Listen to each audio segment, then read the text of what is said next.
Pinecrest Road. From this evening to late Wednesday night. At 10 a.m. Eastern Daylight Time, the stage was 11.9 feet. Flood stage is 13 feet. Minor flooding is forecast.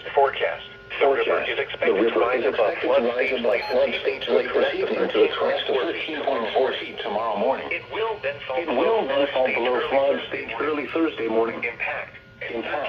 Certain River Drive and Squirrel Runway downstream of County Road 640 are completely covered by water. One home begins to flood. Flood history. This crest compares to a previous crest of 13.4 feet on October 12, 1936. Turn around.